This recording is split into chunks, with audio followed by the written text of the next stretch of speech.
Velkommen til De Kloge Hoveder. Vi vil gerne fortælle jer lidt om det periodiske system. Og atomets opbygning. Ja, og hvis vi starter med at kigge på det periodiske system, vi har her. Det er en oversigt over de forskellige kendte grundstoffer, vi har i vores natur. Og det bygger sådan op, at vi har hovedgrupperne her. Der er første hovedgruppe, anden hovedgruppe, tredje, fjerde, femte, sjette, syvende, ottende. Og det, at der er en hovedgruppe, det vil sige, at det fortæller noget om, hvor mange elektroner der er i yderste skal. Kigger man for eksempel på lithium, så vil man så vide, at i og med den er i hovedgruppe 1, så vil den have 1 i yderste skal. Yes.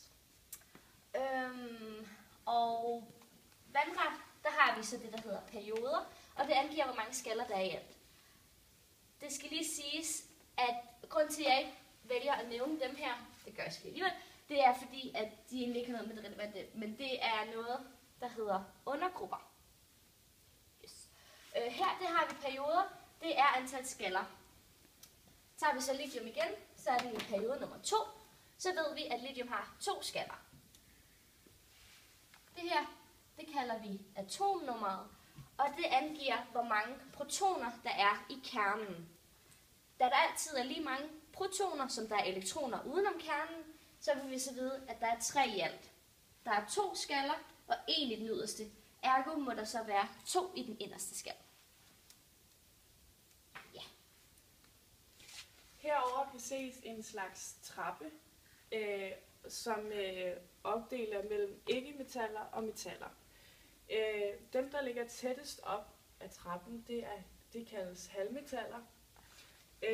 Herover er det så alle de røde her er ædelgasser,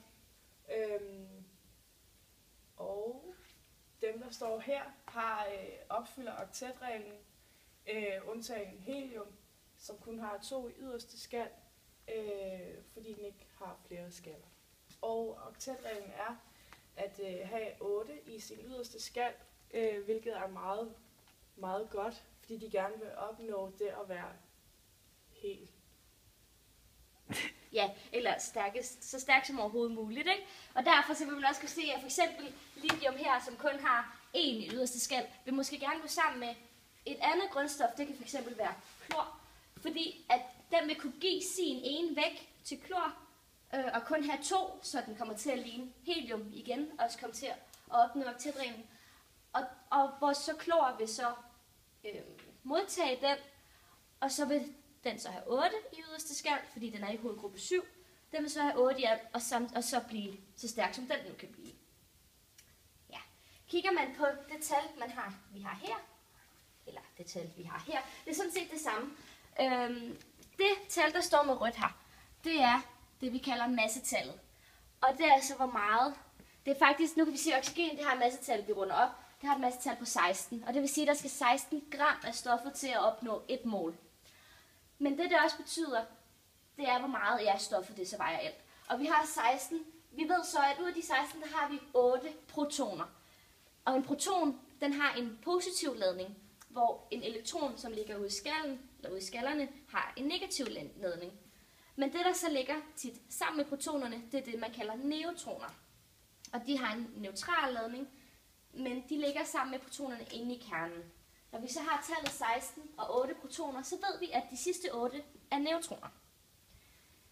Det er altså sådan, at det her tal det kan variere rigtig meget, fordi at vi har noget, der hedder isotoper, som er forskellige versioner af de her grundstoffer. Der findes den mest normale, vi ser i naturen, eller mest almindelige fremkomst, det er den, der hedder oxygen 16. Men vi har også oxygen 17 og oxygen 18, hvor det så er henholdsvis 9 eller 10 neutroner, vi har sammen med de 8 protoner i kernen. Ja. Så skal vi hen på tavlen til skallerne. Og her, hvis vi starter herfra, så er kernen i midten. Den første skal kan der kun være 2 elektroner i. Den næste kan der være 8 i, og så fortsætter det så 18 og 32.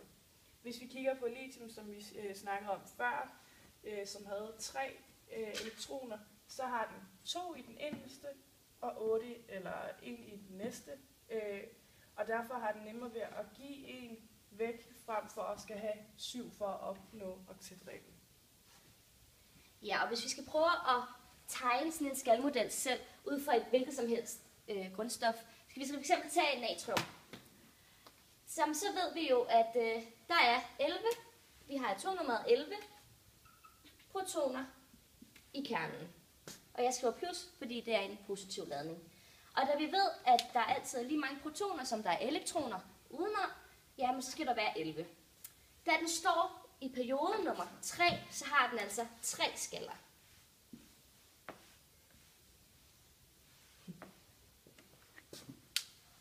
Og hovedgruppe 1, ergo en elektron i yderste. Det er så tit sådan, at i og med, at vi har den her model, det er ikke altid, at det bliver fyldt lige ud, men tit og oftest, der vil den altså have den første skal udfyldt helt. Ergo så er det altså 2 her. Så mangler vi så at fordele de sidste 8, og jamen det passer jo lige med de 8, der må ligge inde i den anden skal her.